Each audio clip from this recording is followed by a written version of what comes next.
Hai Sobat Gabutin, seorang pemabuk pasti akan diazab oleh Allah apabila dia tidak bertobat sampai akhir hayatnya. Tapi, ada pemuda di zaman Rasulullah yang suka sekali mabuk lalu dia masuk surga. Tahukan kalian siapa dia? Namanya adalah Nuaiman, seorang pemabuk yang masuk ke dalam surga. Apa yang membuat Nuaiman bisa masuk surga? Padahal dia suka mabuk, lalu kenapa dia masuk ke dalam surga? Yuk simak cerita di bawah ini. Nuaiman adalah sahabat yang hidup sezaman dengan Rasulullah, namun ada yang tidak senang dengan kebiasaan Nuaiman yang hampir tiap pagi hari mabuk. Selain itu gemar bercanda bahkan sering iseng terhadap Rasul. Pernah suatu ketika, sesaat setelah sadar dari mabuknya, Nuaiman merasa perutnya keroncongan karena lapar. Tanpa banyak pikir panjang, Nuaiman mencegat penjual makanan yang kebetulan lewat di depan masjid lalu memesan 2 bungkus. Sembari menunggu penjual menyiapkan pesanannya, Nuaiman masuk halaman masjid lalu mengajak Rasul untuk makan bersama. Rasul kemudian berdiri dan menuju ke arah Nuaiman yang sudah memegang 2 bungkus makanan. Mereka berdua duduk lantas menyantap makanan tersebut.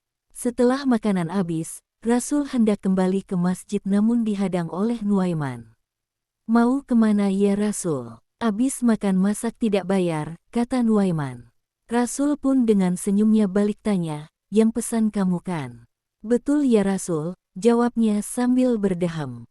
Nuaiman melanjutkan perkataannya, di mana-mana raja itu mengayomi rakyatnya, penguasa melayani warganya, bos mentraktir karyawannya, masak saya yang harus bayar ya Rasul.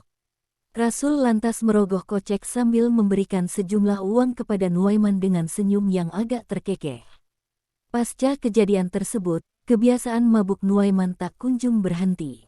Sampai suatu ketika beberapa sahabat menghampiri Nuaiman yang masih dalam keadaan mabuk. Nuaiman lantas berdiri karena beberapa sahabat tersebut menghampiri. Ada apa? Tanya Nuaiman. Salah seorang sahabat langsung memarahi Nuaiman dengan makian. Kamu ini setiap hari bersama Rasul, tapi kelakuanmu tetap saja seperti ini, apa nggak malu sama Rasul? Sahabat yang lain meneruskan, dasar kamu ini orang bejat, tidak pantas orang sepertimu mencintai Rasul karena pasti bakal dilaknat oleh Allah atas perbuatanmu ini. Dalam keadaan beberapa sahabat masih memaki dan menghujat Nuaiman, Rasulullah lewat dan langsung menanyakan apa yang sedang terjadi.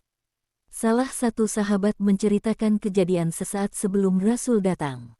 Setelah mendengarkan keterangan, seketika Rasulullah memarahi para sahabat, jangan pernah sekali lagi kalian semua menghujat dan melaknat Nuaiman. Meskipun dia seperti ini tapi dia selalu membuatku tersenyum. Dia masih mencintai Allah dan aku, dan tidak ada hak bagi kalian melarang Nuaiman mencintai Allah dan mencintaiku sebagai Rasul. Disebutkan dalam berbagai riwayat, Nuaiman akan memasuki surga dengan tertawa. Dalam sebuah riwayat dijelaskan bahwa Nuaiman ketika meninggal dunia akan masuk ke dalam surga dengan tertawa karena ia selalu menyenangkan Rasulullah SAW dan para sahabat. Nah, sekarang teman-teman tahu, kan mengapa seorang pemabuk seperti Nuaiman bisa masuk ke dalam surga? Ya, dia masuk ke dalam surga karena sifat polosnya dan dia selalu mengerjakan sesuatu dengan hati, bukan karena dibuat-buat ataupun ingin dilihat oleh para sahabat. Wallahu a'lam bishawab.